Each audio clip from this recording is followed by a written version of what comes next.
how we can use the mount operation on macOS as an exploitation techniques, and what kind of vulnerabilities existed in the mount operation before. A couple of words about myself. I'm the author of the new macOS control bypasses training at Offensive Security. I used to be a red and blue teamer in the past. I do macOS bug hunting as a hobby. I'm married, have 2 kids, and I love to do hiking. So what I will talk about today first, I will talk about the mandatory access control framework. I think there is always a good cause to talk about this framework. Then I will talk briefly about the mount system call and how the Mac framework integrates with that. Then the disk arbitration service on macOS, and then about lots of vulnerabilities. So the first 2 goes back to 2017. These are well-documented vulnerabilities by their finders. And then I will cover 4 others which I found.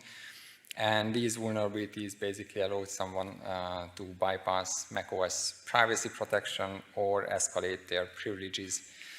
And also some other tricks and some new vulnerabilities in the pipeline. So, mandatory access control framework. What is that? It has its origin in trusted BSD, and that is where OS X took it from in the early days. It's basically, it's implemented in the kernel, and it allows the kernel to be extended by various Mac policy modules. These policy modules can implement kernel hooks, which are happening on the various system calls, and these modules can make decision on whether a system call, an action is permitted or not. And it's really powerful because today macOS has around over 200 of system call hooks, which all make a call out to the Mac framework, and the Mac framework can call the policy modules. Now, Apple uses this framework very, very heavily. So basically, all of the security features on macOS based on this framework. So the sandbox, Apple mobile file integrity, endpoint security, gatekeeper, and so on. All of these are based on the Mac framework, not just on macOS, but also iOS or any of the other Apple devices or OSs. So it's really powerful, and in fact, it was part of the kernel development kit till OS 10.12, but it was never really officially supported by Apple. So like they didn't really want people to write Mac policy, third-party Mac policy modules. So eventually they removed the header at 10.12. But we can still get the header file from the open source GNU source code, and if we really want, we can still write our own kernel extension, but it really won't be supported by Apple. So if we go to apple.hey, we want a kernel signing certificate to write such an extension, they will not give us one. But again, they themselves use it really heavily. But how does it look in the source code in reality? So if we look, for example, on the snapshot mount system call, we can see that there is a Mac mount check snapshot mount call, which is a call out to the Mac policy framework. This Mac mount check snapshot mount function will do a couple of checks, but eventually call the Mac check macro, with passing all of the arguments and also passing the name of the specific hook, which in this case is mount check snapshot mount. And what the Mac check macro will do, it will iterate over all of the installed Mac policy modules, and if those modules implement the given hook, the hook will be called, and the macro will aggregate all the results, and specifically the Mac check macro will take the most restrictive action. So if any of the policy modules denied the action or rejected, the entire action will be rejected. So with all of this, let's take a look on the mount system call. What happens there? macOS uses the virtual file system switch framework, which has its origin from SolarX, and I believe most of the Nix-based systems like BSD, Linux, Unix, whatever uses this model.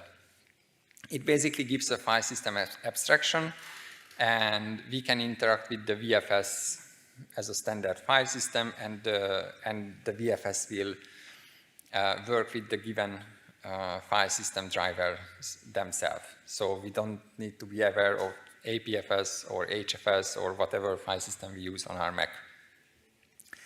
And of course, there are Mac callouts at basically all of these system calls, and actually the sandbox will hook most of these calls. So the sandbox will keep a very tight control on all of the file operations we want to do.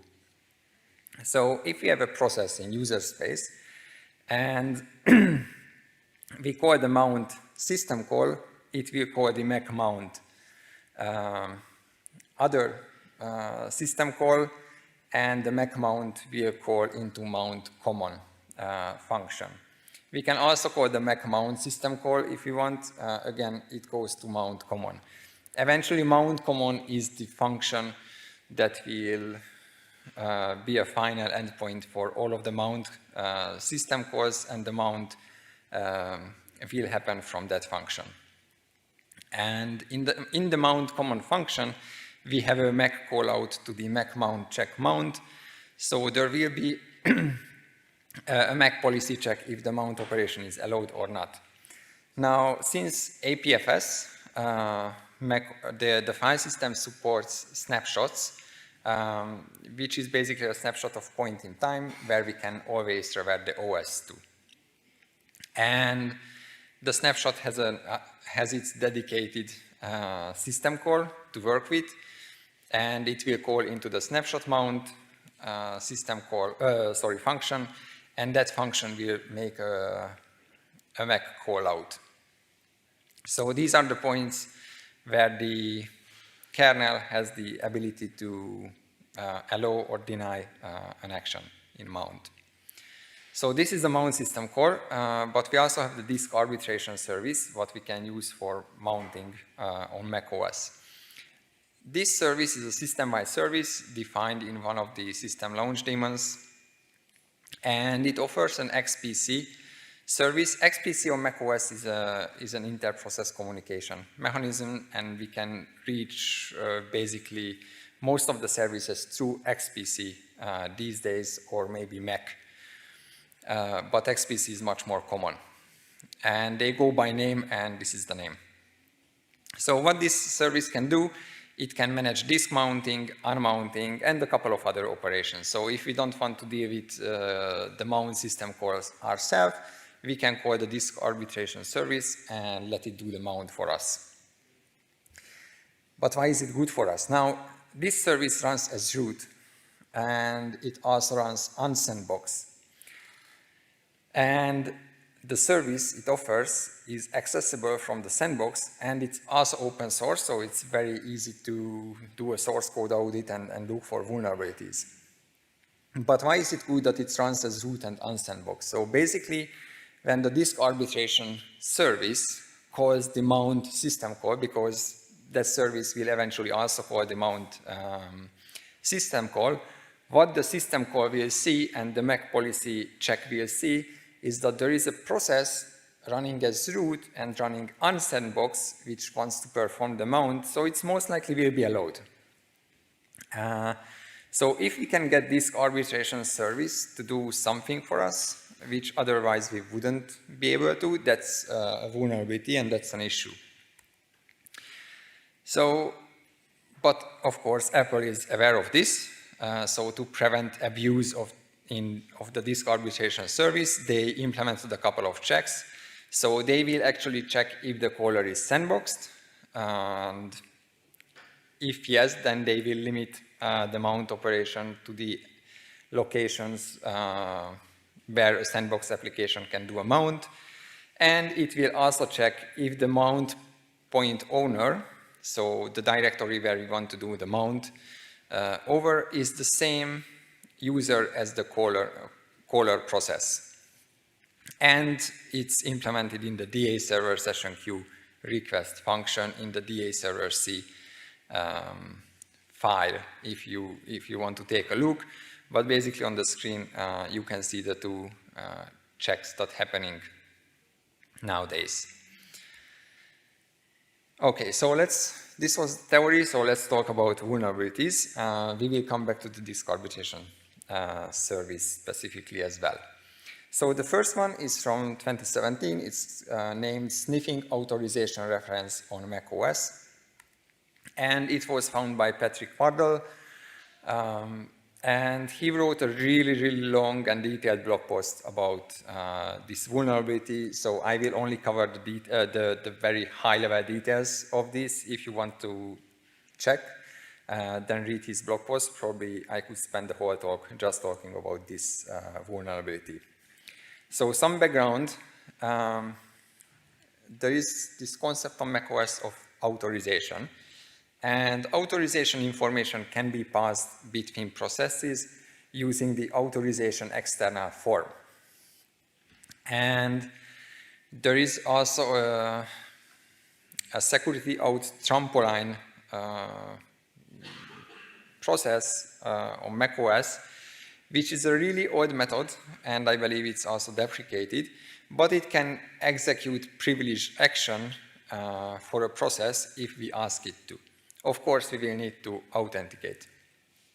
And this function uses this external authorization reference. So what happens when we call the authorization execute with privileges, which will actually call the security out trampoline at the end. So this is the function we call when we want to execute a privileged action. It will create an authorization reference and write it out to a file. Now, an authorization reference is like a 32-bit random number, so nothing else.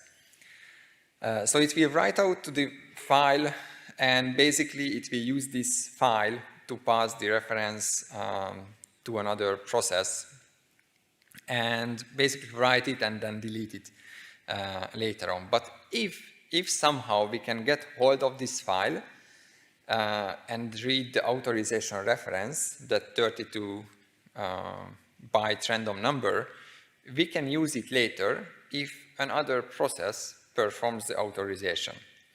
So what we could do that time, we could unlink the temporary directory, so basically remove it, and create a new mount point in the temp directory and mount our own RAM disk or whatever custom file system or DMG file there. And even if the file is deleted, we can basically parse our own file, our disk image or RAM disk, and grab the authorization reference. So once we have the reference, security out trampoline comes and it will authenticate the user that, hey, someone is trying to perform a privileged action, please authenticate. The user will authenticate, and the authorization reference will be authorized, and basically we have an authorized reference at that point, and we can escalate our privileges to root. The next one is also from 2017. It was used in the Pwn2Own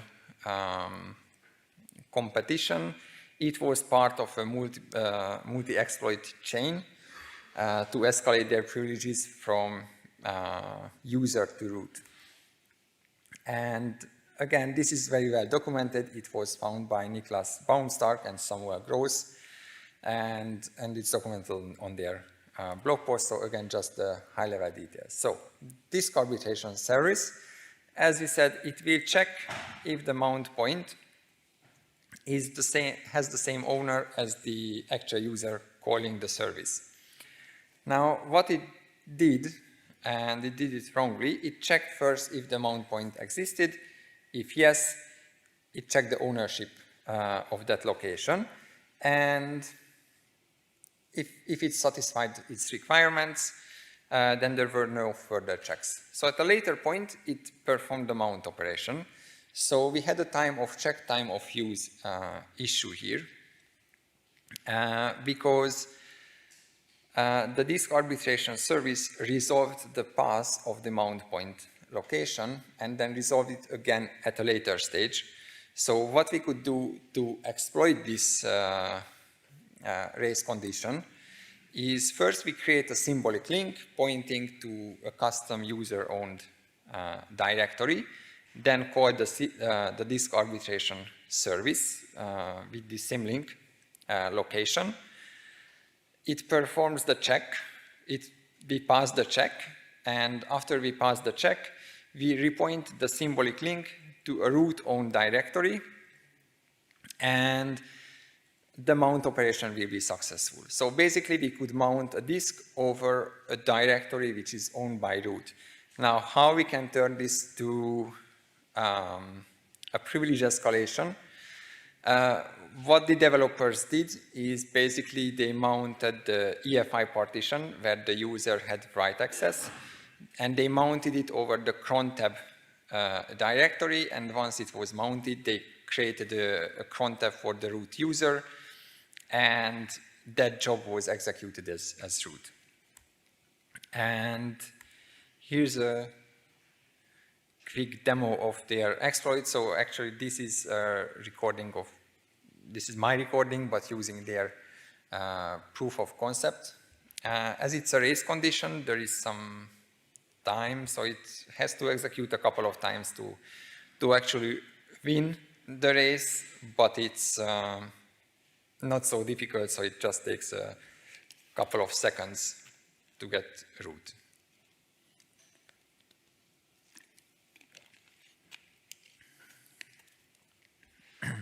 So that was it.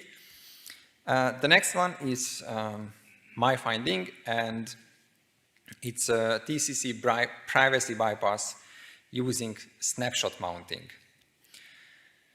So as I told earlier, APFS supports snapshots. But before I go into, so macOS has this concept of privacy, private resources. This is like the desktop folder, your documents folder, your microphone, and a couple of others. So even if you are root on macOS, you cannot access these locations. A root account or any account is not supposed to access like a documents folder or a desktop folder or your messages or a few others. And this is controlled by the TCC framework. And so what happened here is we could make a snapshot. Any user can make a snapshot of the file system. We create a mount point, let's say in the temporary directory, and we take this snapshot and mount it over the new directory. And since this new location is outside the scope of the TCC framework, we can just mount a disk and have a read-only copy of all of the files on the system, and effectively we bypass privacy with that. Now beyond that, if we pass the no owners flag for the mount operation, it means that it mounted the file system without any owner, which means that we could access even other users' files, of course read-only, but still we could read the desktop or documents of other users if we have a multi-user macOS desktop. And this was also possible even with the guest user account. So what Apple did to fix this, under the hood they made a new Mac framework callout on the snapshot system call. This didn't exist before, and what they said is that in order to make a snapshot mounting, you need to have the full disk access privacy right. Now, full disk access is basically letting you access all of the private resources in the user's folder. And this is a problem, because on macOS, this right is attached to the application and not to the user.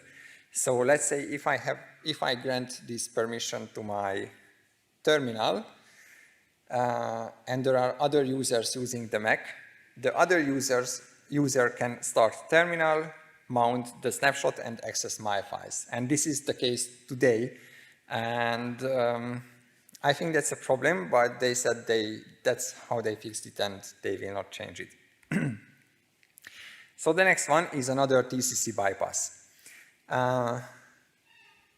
The TCC, the privacy settings, are controlled through a database file found in the library application com-apple TCC directory.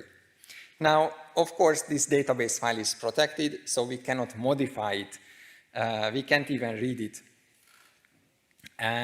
But what we could do, we could create our own image, like disk image.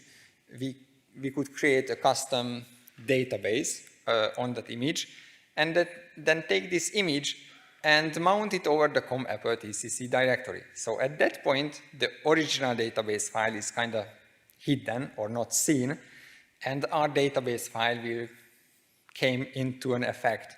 We restart the TCC daemon, and that's it. We basically bypass the entire privacy protection just by mounting over this directory with our custom database. This was actually a bug collision with Mikko Kentala. And here's a quick video showing it.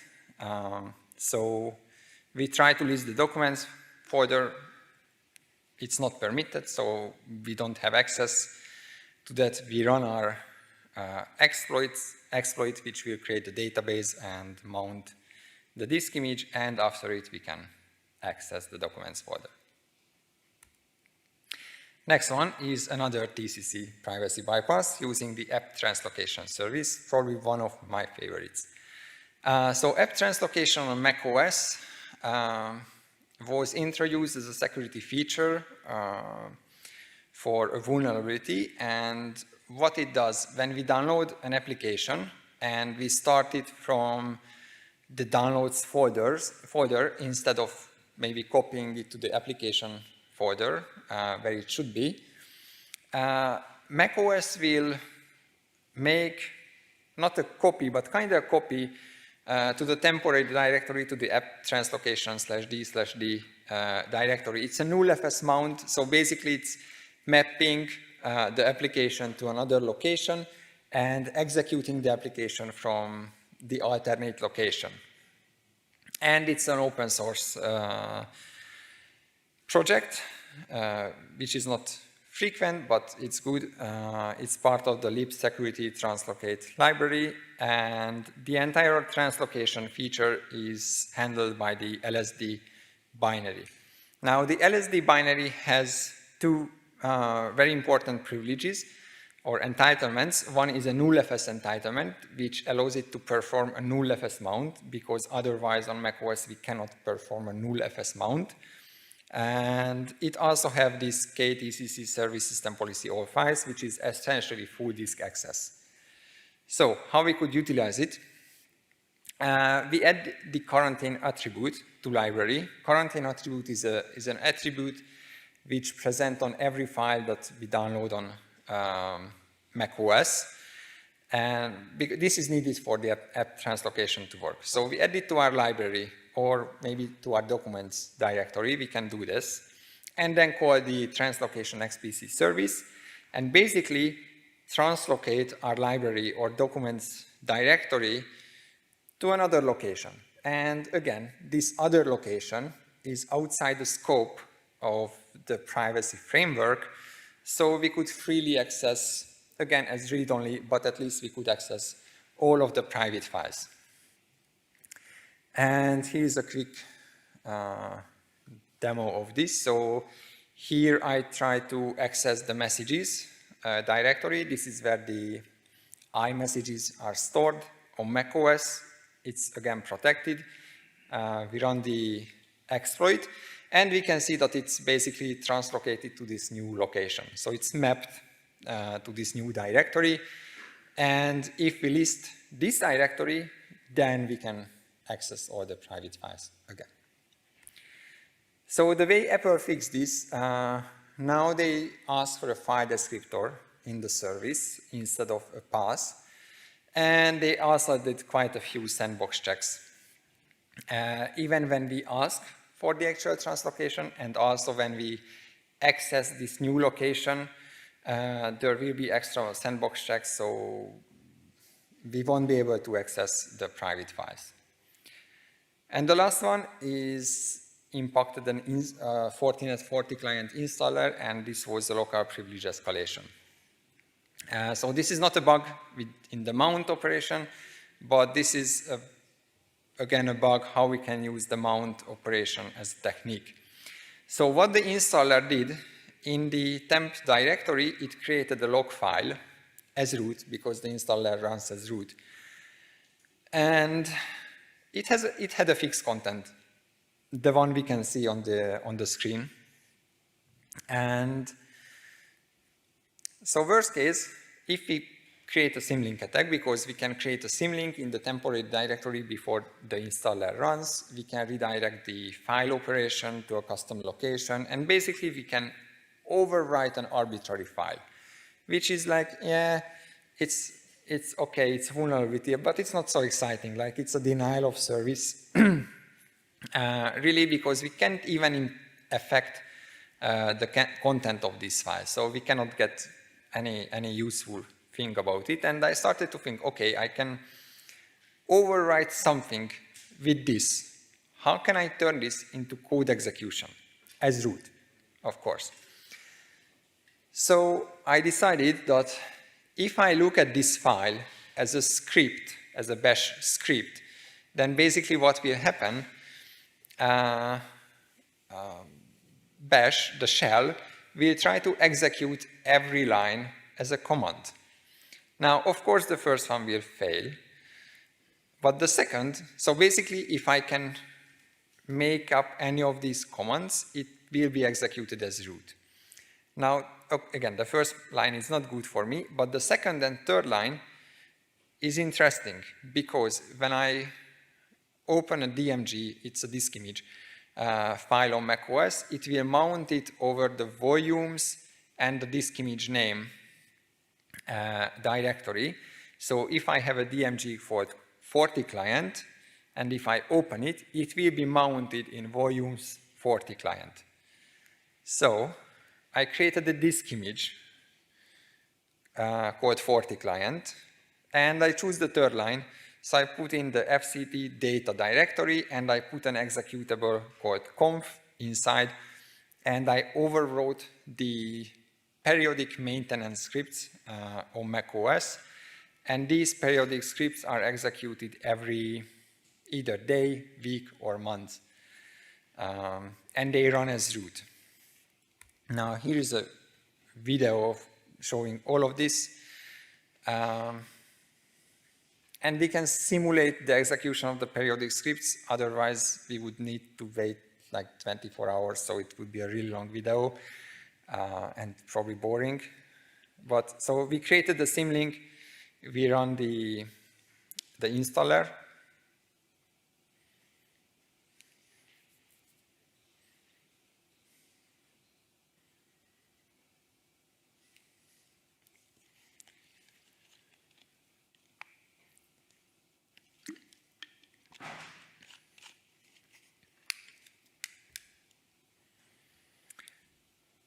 Okay, so the installation is finished.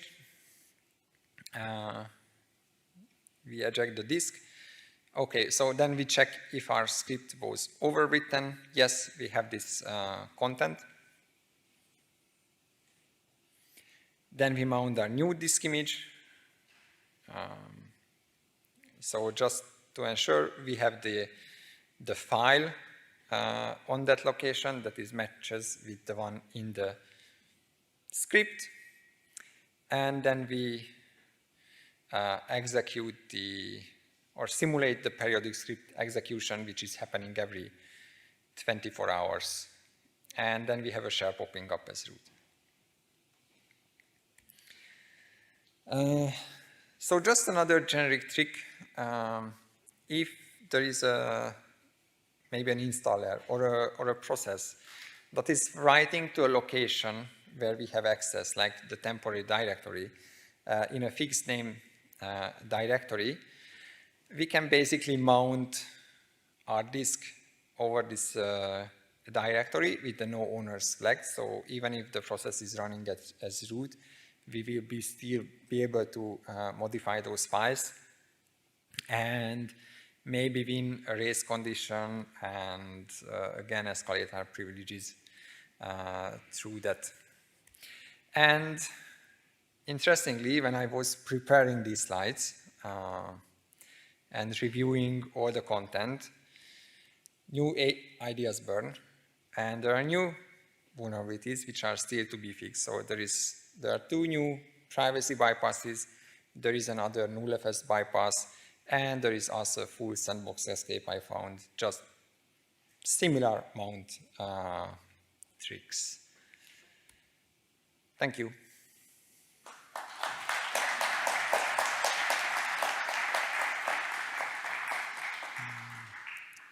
Are there any questions?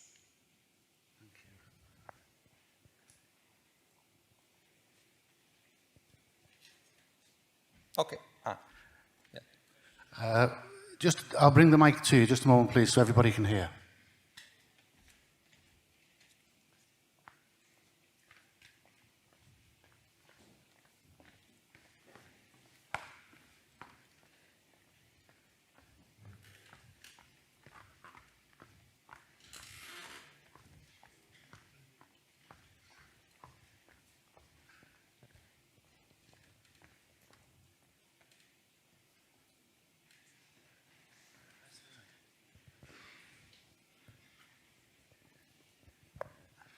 Thank you, thank you. So my question was, how long it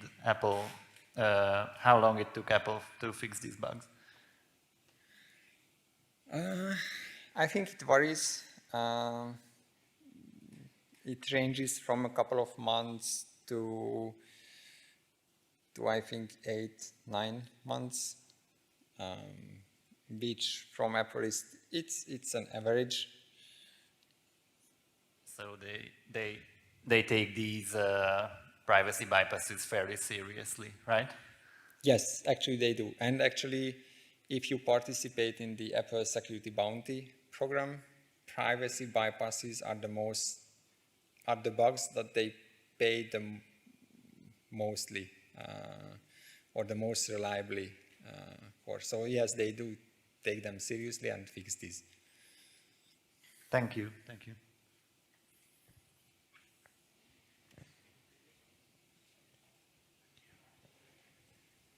Do we have any more questions for Csaba?